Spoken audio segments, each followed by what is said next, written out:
Coming up on Locked On Dodgers, everybody's talking about having a team that's built for October, and I'm sitting here wondering if that's possible, and we're going to try to work it out together. We'll also talk about some more thoughts I had on Ryan Pepiot's disappearance in the NLDS, and we'll talk about the NLCS between the Phillies and the Diamondbacks, and specifically TBS's ALTCast that they debuted for Game 1 that our buddy Vince had some part in. So that's what's on tap. So let's get Locked On Dodgers. You are Locked On Dodgers, your daily Los Angeles Dodgers podcast. Part of the Locked On Podcast Network, your team every day.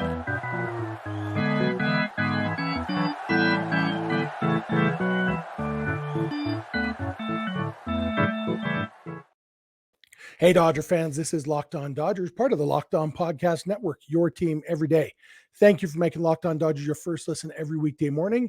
Remember, this show is free and available on all podcast platforms and on YouTube simply by searching for Locked On Dodgers. Or even better, go and subscribe wherever you're watching or listening right now. Then you can be an everydayer just like we are. If this is your first time with us, I am Jeff Snider, my co-host of Vince Samperio, although it's just me today. Vince and I are both lifelong Dodger fans just like you are. We've also both spent time covering the Dodgers in the press box and the locker room. So we're not quite insiders, but we bring you the smart fans perspective on our boys in blue every weekday morning. And as I mentioned before, it's just going to be me today. Yesterday's episode was supposed to be a split episode between me and Vince. And I did my half. And then when Vince went to record his half, he pulled up my half and discovered that my audio didn't record. So I appreciate Vince holding down the fort. I was already in bed by the time he discovered that. And so that's why he was solo yesterday. And so I'm solo today to make up for it. Vince is in Philadelphia. He was in the studio for TBS's ALTCast, which we're going to talk about in the third segment today. But yeah, since our schedules, Vince and I are never in the same time zone, but instead of being an hour earlier than me, he's now 2 hours later than me. And it didn't work out. Hopefully we'll get together later this week at some point and do an episode together. But for today, it's just going to be me. A lot of it will be saying the same stuff I said yesterday that you guys didn't get to hear. And maybe I'll say it better this time. And then it will be worthy of the sound gods actually recording the audio. I'm double checking. It looks like it's working. So I did notice after I said the little intro at the beginning that it did have my wrong mic. So if it sounded different, the little pre-opening song bit, that's because it was recording straight to my MacBook instead of into this mic that's right in front of my face. Anyway, that's a bunch of inside baseball podcast stuff that you probably don't care about. But what you do care about is the Dodgers, same thing we all care about. And there's been a lot of consternation the last few days, the last several days since the Dodgers got eliminated. And even before that, since it became clear that they were going to be eliminated. And there's been a lot of talk about having a team that's built for October, that the Dodgers are built for long-term success, but not for success in the postseason. And I've gone back and forth in my mind, like this is going to be a running theme in these first two segments today, stuff that I can't figure out even what I think. And so I'm using this podcast as kind of a tell you all my conflicting thoughts. And then, I'd love to hear your thoughts. If you're watching on YouTube, love to hear from you in the YouTube comment section. If you're listening on the podcast, love to hear from you through social media or email or whatever. Help me figure out what I think, because the problem is on a lot of these subjects, I'm seeing conflicting ideas that I think have some truth to them. And so maybe the answer is as simple as it's a little bit of everything. But talking specifically about building a team for October, my gut instinct says baseball's baseball and good players. I mean, the reason the Dodgers lost to the Diamondbacks in the NLDS is because they didn't hit. And, the reasons they didn't hit, that we could probably spend 6 weeks talking about that every episode and still not know the full truth. But Freddie Freeman has hit in the postseason before. Freddie Freeman has won a World Series before. Mookie Betts has hit in the postseason before. He's won 2 World Series before. They were both lousy. A lot of the guys on the Dodgers team have won a World Series before. And so they are October hitters at times, but they weren't this year. And does that mean that the team was destined to fail? And a lot of people have also pointed out, we need to remember, I don't think any of us thought this was a World Series winning team. The fact that the Dodgers won 100 games and won the division was a bonus. And so, honestly, I think if the Dodgers hadn't lost in such humiliating fashion, I don't think people would be as upset. Because I don't think, while we were hopeful, even when Bill Plaschke wrote the article about the Dodgers are going to win the World Series, like, it wasn't, you could tell he was just blowing smoke, it would have been awesome. And I did believe they had a chance, because I do believe there's at least some amount of crapshootiness to the playoffs. And so, like we've talked about several times, the Dodgers have been a victim in the past of the best team doesn't always win it all. And we were hoping this year they could be a beneficiary of that. They weren't. The best team isn't going to win it all. The best team's already been eliminated. That was the Braves. But somebody's going to win the World Series. And so I'm thinking about this idea of being built for October. And the one area that I do think it might have some application is starting pitching, because that's where the game actually is different. If you have a team that can win, 50% of your games, 40% even of your games against the opponent's top two starters, and then feast on the rest of the rotation, you can have a very successful regular season and then lose in the postseason, because teams can get by with 3, maybe 4, but usually 3 starters in the postseason. The Diamondbacks still, they're going to play game 2 today of the NLCS. It will be their 7th postseason game, and they still will have only used 3 starters.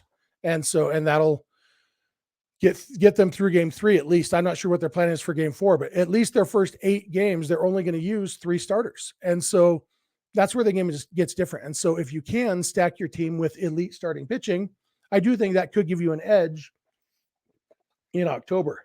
Now, the flip side of that is the Dodgers have done that. They had Clayton Kershaw and Zach Greinke in 2015, who finished 2nd and 3rd in the Cy Young voting, could have finished 1st and 2nd. Like, they were both elite starting pitchers in their prime at that point, and they lost in the NLDS to the Mets. You had in 2021, the Dodgers traded for Max Scherzer so that they would have elite pitching, and then he got a bum arm, and so they've had teams that were built for October and didn't succeed, and 2021, Max Scherzer gets a bum arm and Clayton Kershaw gets hurt in the last weekend of the season, last day of the season, maybe. And so it was just building with starting pitching is not a sure thing. And not a sure thing is kind of the theme of all of this, because like the Astros are down 2-0 against the Rangers now. If the Astros get eliminated by the Rangers, that will guarantee that we will have our 9th different World Series champion in the last 10 years this year. And the only team to repeat cheated to win one of them. And so, like, the fact is, realistically, the Dodgers should be the only repeat champion in the last 10 years. Either way, there are 8 other teams that have won 1 World Series in the last 10 years. And so you would think if there was a formula to build an October team, teams would figure out how to do it twice in a row, or at least twice in 10 years. And nobody really has. And so that's why I think I come down on the side. I do think there's things the Dodgers can do. And I do think focusing on starting pitching, elite starting pitching, maybe young elite starting pitching, so that they are still fresh in October, maybe that could help them. But like I said, the reason they lost the NLDS is because they didn't hit. The starting pitching sucked, but games 2 and 3, the Dodgers allowed 4 runs. The Dodgers scored 5.6 runs a game during the regular season. If the offense shows up like it should have, they would have won games 2 and 3. And so even with the starting pitching not being good, the bullpen was great. And if the offense had shown up, they would have won those games. And so, yeah, you can point at pitching, but can you build an offense for October? I don't know about that, because like I said, Freddie Freeman has had great success in the postseason in the past, and he didn't this year. Mookie Betts has had success. 2020, he was very good. He didn't this year. Max Muncy's been good throughout his career in the postseason. Didn't do much. It's just, I don't know if I believe the concept of building a team for October. I do think, if it's possible, I think that the smart people in the Dodgers front office will figure it out before I do. I think they'll figure it out before Twitter does. And, but every team is trying to win. And that's that's the other thing. Every team is full of smart people in the front office, has good managers, has players that want to win. Only one team can win. Not every team that loses failed. They just sometimes got beat. And, maybe next year it won't be the Dodgers who get beat. I'm going to come back in a minute. I'm going to talk about Ryan Pepiot and the fact that he didn't pitch in the NLDS. So thank you for making Locked On Dodgers your first listen every weekday morning. And please keep it Locked On Dodgers. This episode is brought to you by Bird Dogs. Look, what are you looking for in a pair of pants or shorts? You want them to look good? You want to be comfortable? Maybe as a bonus, you can wear them for multiple different occasions. That's what Bird Dogs is. Look, they weren't happy with the way khaki shorts fit. They're usually uncomfortable. They're stiff. So they said, what are we going to do? We're going to invent our own kind of fabric. So they invented a new kind of fabric. They call it cloud knit fabric. It looks just like khaki, but it stretches so you get a way slimmer fit without having to sacrifice movement. It's anti-stink, sweat wicking. So you can wear it all day. You can do it for any occasion. You can wear it to work and then go golfing after and then go out to dinner. It looks good. And I've told you this story before. I'll tell you again. My son, a few months ago, my daughter graduated from high school, and I told my 16-year-old son, got to dress up nice for the graduation. And he put on Bird Dogs khaki shorts and a polo shirt. He looked great. He looked like he was dressed up. He was so comfortable. He loves his Bird Dogs. He looks great in them. You're going to love them too. So you should try out Bird Dogs if you haven't yet. All you got to do is if you go to birddogs.com/lockedonmlb or enter promo code lockedonmlb at checkout, you will get a free Bird Dogs water bottle with your order. That's birddogs.com/lockedonmlb for a free water bottle at checkout. You won't want to take your Bird Dogs off. We promise you.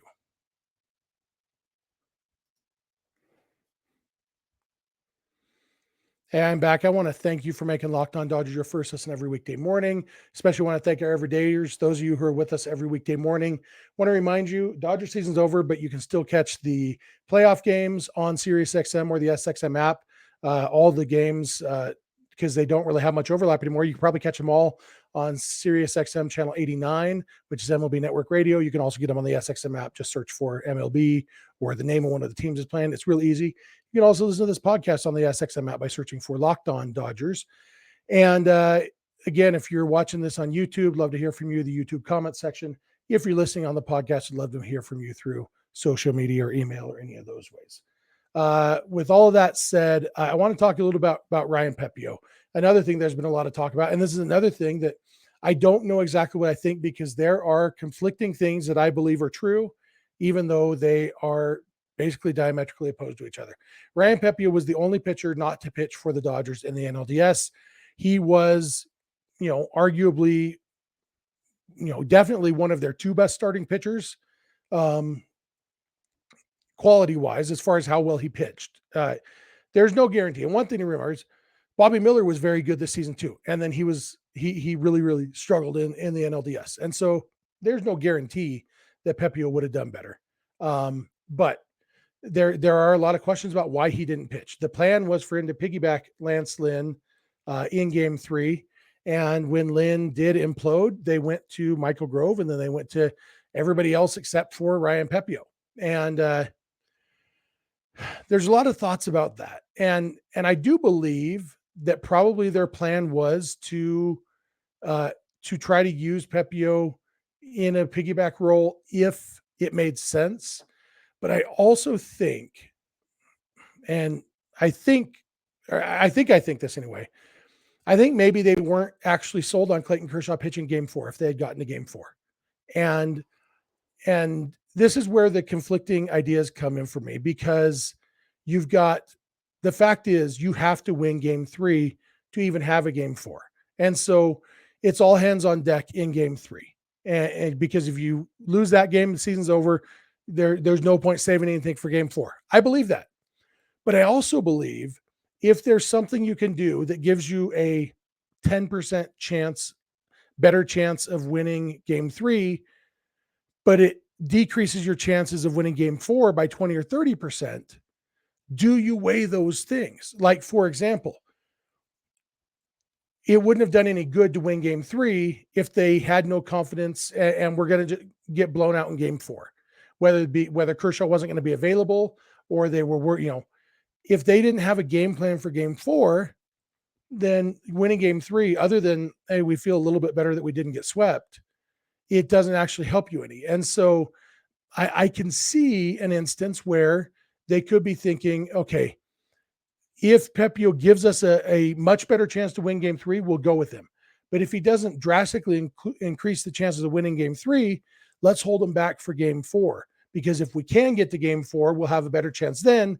If you get to game 5, then anything can happen. Bobby Miller hopefully has a better game, all that stuff, and so that's where I get conflicted, because I do believe both of those things. I believe it should be all hands on deck and win today and don't worry about tomorrow. But I also believe that you should factor in those things. And the fact is, the pitchers that Dave Roberts brought in game 3 did their jobs. Everybody except Lance Lynn did their jobs in that game. And obviously this whole conversation is based on after the fact that they decided to start Lance Lynn in game 3. That's a different conversation of should they have started Pepiot instead of Lance Lynn, and we'll dig into that at some point, dude. I'm talking specifically about once the decision was made for Lance Lynn to be the starter and then never bringing Pepiot in. But, the bullpen didn't give up any runs. They pitched six, about 6 innings and didn't give up any runs. And so it worked. The offense couldn't get the job done. And there's the recurring theme. But the levers in the bullpen that Dave Roberts pulled, they worked. And so I'd love to hear what you guys think, because I really am conflicted on this. I don't know for sure if I think they should have gone to Pepiot, and starting Pepiot in game 3 over Lance Lynn. Like I said, that's a different argument that we could have. If you're going to start Pepiot, there's no reason to have Lynn on the roster at all. Pepiot, of the two, he's the one with experience coming out of the bullpen. And so, it was easy to picture if the offense had shown up and put up 8 runs, you could picture Lynn and Pepiot taking down the entire game. 4 innings for Lance Lynn, 5 innings for Ryan Pepiot, boom, win the game. And then that does leave you in game 4 with an entirely rested bullpen. So they could have gone even a traditional full true bullpen game in game 4, knowing they would have a day off the next day. That's so many things they could have done. If they were set on Lance Lynn pitching some of that game, it made sense for him to be the starter, I think. The question of whether he should have even been on the roster, it's a different question. But also, and I've got so many conflicting thoughts in my head, still arguing with myself about so many things. But the fact that Clayton Kershaw was historically bad, Lance Lynn was historically bad. Both of them did things that no pitcher has ever done before in the postseason. And so while, yes, it was quite predictable that Lance Lynn gave up some home runs, giving up 4 home runs in 1 inning wasn't predictable. Even though right now it feels like, of course it was going to happen. It wasn't, of course, going to happen. It's never happened before. It will probably never happen again. So it sucks that Lance Lynn made that history, but you can't plan for a guy to be historically bad. You can prepare for him to struggle, but you can't really plan for him to be historically bad. So anyway, those are my thoughts on Pepiot. I feel like there is, and we'll probably never know, because Dave Roberts isn't going to come out now and say, I didn't trust Clayton Kershaw in game 4, and that's why I held Pepiot back. There would be no benefit to Roberts saying that, and I'm okay with that. But I do wonder if there was some of that in that decision of saying, well, how much is he going to help us win this game compared to can he help us more in game 4? Love to hear your thoughts though, because I'd like to figure out what I think. And, maybe it is some of both, and maybe both things can be true. But tell me what you think. I'm going to come back in a minute, and hopefully won't have a microphone malfunction between segments this time like I did, 8 minutes ago. But I'm going to come back. I'm going to talk about Monday night's NLCS Game 1 between the Phillies and the D-backs, and specifically TBS's ALTCast that they did with kind of a Latino focus. It was pretty cool. And my podcast partner, Vince, your friend Vince, was part of that. So behind the scenes. So I'm going to talk about that. So thank you for making Locked On Dodgers your first listen every weekday morning. And please continue to keep it Locked On Dodgers. This episode is brought to you by FanDuel. October baseball is back, and you can make your postseason debut with FanDuel, America's #1 sportsbook. Join FanDuel today, and you'll get started with $200 in bonus bets guaranteed when you place your first $5 bet. Doesn't say when you win your first bet. When you place your first bet, you get $200 in bonus bets.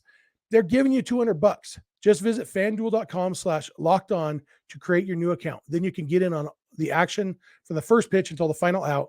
Bet on everything from strikeouts to home runs to who will win the game.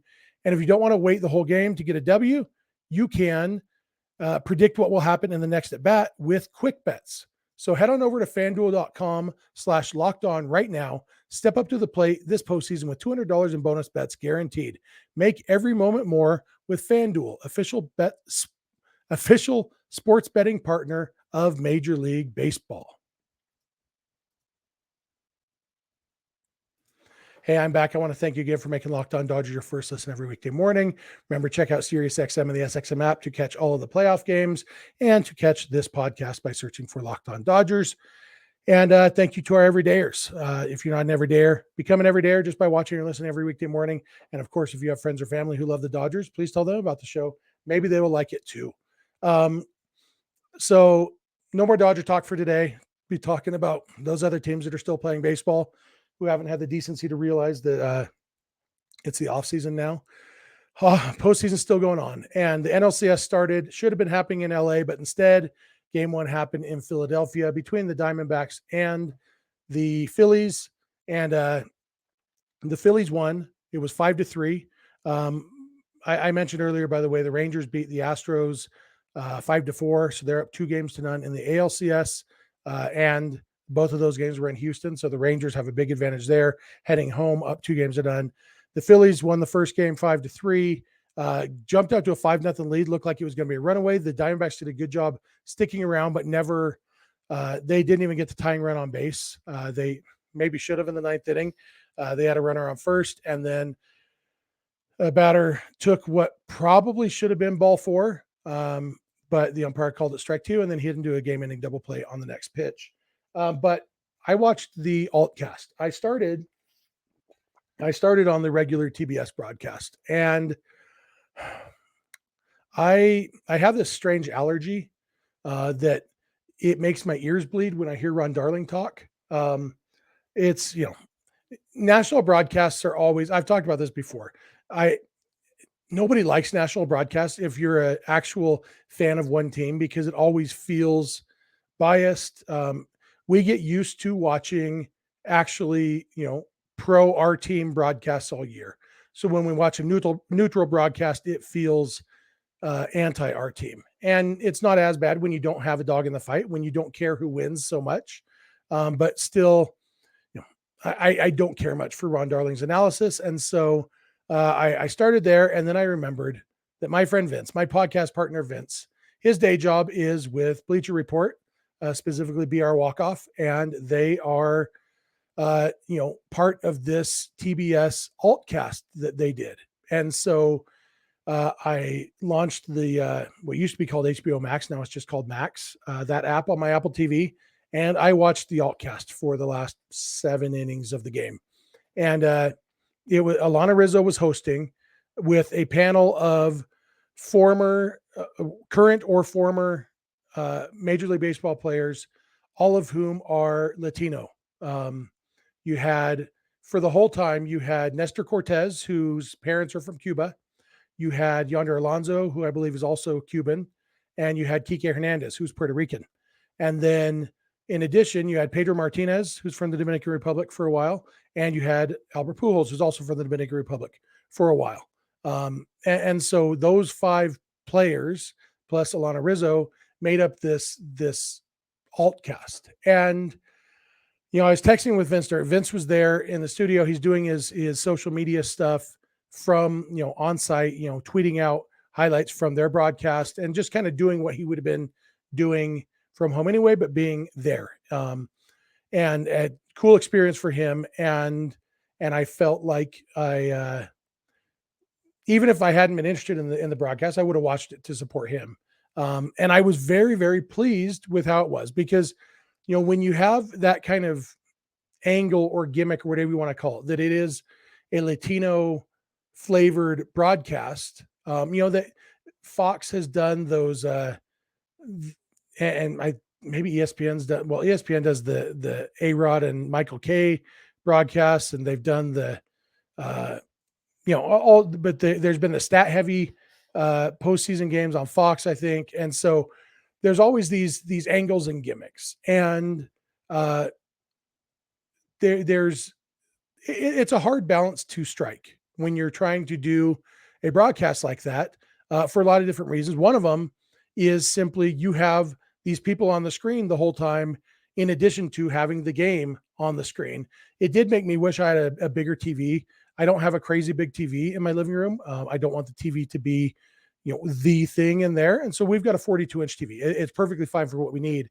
For this, I do wish I had a 60-inch TV, because then the game would have been the same size as what I'm used to, and just have the other stuff on the sides.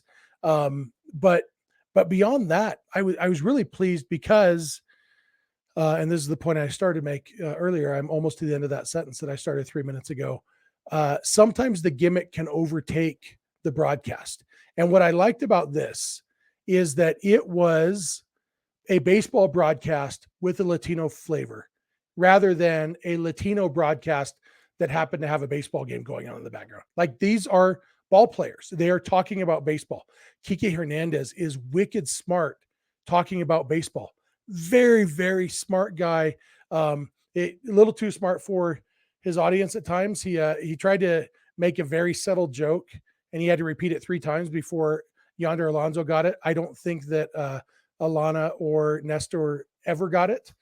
He was joking about Kenley Jansen balking intentionally with the runner on second. And he was saying, because Kenley doesn't want the runner to tell the batter that he's going to throw a cutter. And the joke was, Kenley's always going to throw a cutter. I got it, but nobody, and Kiké, you can tell he's like, come on guys, somebody get my joke. But Kiké, he knows his stuff. Nestor Cortes really knows pitching. And it's fun to hear. Yonder Alonso wasn't a great ball player. He's good at times, but he knows baseball. He's come, a baseball family, baseball background. And so, and then obviously Hall of Famers, you got Pedro Martinez, who's in the Hall of Fame, and Albert Pujols, who will be in a few years. They were there for a while. They know their stuff. Their parts were, part of the challenge of this. Pedro and Albert, despite the fact that they both played for 20 years in the United States, they both have thicker accents and maybe aren't as comfortable communicating English. And so they definitely know their stuff very, very well. Obviously, maybe didn't quite, weren't as comfortable getting it across. And I think that was probably factored into why they were both part-timers for the broadcast and not part of the main crew. Also, they were the biggest names, that's part, why they weren't there the whole time. But Kiké, if you were Kiké talk, you wouldn't know that he was from Puerto Rico. Obviously, Puerto Ricans, for the most part, know English really, really well. It's a U.S. territory. It's its own country, but a lot of ties to the United States and English speaking. And so Kiké, extremely fluent. He did talk about when Ryan Madsen came to the Dodgers and Chase Utley convinced Kiké to pretend he didn't speak English, and Madsen believed it for a month. That was funny. All this though, like it was fun. Them talking about the challenges of being a Spanish speaking ball player and, communicating with your English speaking teammates, all this stuff. It's a conversation going on, but their focus was the baseball game, which was awesome. And I think they did a really good job balancing that and walking that line of making it a truly entertaining baseball broadcast and also really insightful about Spanish speaking in Major League Baseball and the pros and cons and challenges and fun and all of that comes along with that. And so they're doing it again. I actually don't know for sure if they're doing it all like the entire series. I do know they're doing game 2, and you can catch it on the Max app or the I think the True TV app. I know Vince was tweeting about it, so go check Vince's Twitter timeline at Vince since 91, and you can see where to get it. I watched it on Max. So weird to me that's just called Max. HBO Max, just Max. Anyway, it was a fun way to watch the game, a game that I don't care a lot about, but I love baseball and I love hearing smart baseball people talking about baseball. And that's really what this was. And so it was awesome. And I'd love to hear your thoughts if you are a Spanish speaker, because I'm positive that you will have had a different experience watching it than I did as a non-Spanish speaker. I know some Spanish. I grew up in Southern California. My best friend was Mexican. I was actually surprised to discover that Nestor Cortes is Cuban, and I realized I think it's just because he looks just like my childhood best friend's dad. So I just assumed he was Mexican. It was. I'd love to hear your thoughts if you are a Spanish speaker. If you had a different impression than I did, or the same, or love to hear those thoughts. Love to hear your thoughts about any of this stuff. So much stuff to talk about. We love talking Dodgers with you. We love talking baseball with you. That's going to do it for me for today. But thank you for making Locked On Dodgers your first listen every weekday morning. Remember to check out SiriusXM and the SXM app for all your baseball needs, listening to the games, listening to this podcast, all of that stuff. If you're not an everydayer, just watch or listen every weekday morning, and then you will be an everydayer. Please tell your friends and family about the show. You can follow us on Instagram and on Twitter at Locked On Dodgers. Vince is on Twitter at VinceSince91. I'm on Twitter at Snydog. The DMs are open in all of those places. Our email address is lockedondodgers@gmail.com. And our phone number for voicemails or text messages is 323-863-LOCK, 5625. We are here every weekday morning, and we hope you'll be here with us. When you get in your car or sit on your couch, tell your smart device to play podcast Locked On Dodgers. And remember, you don't have to agree. You just have to listen. We'll talk to you tomorrow.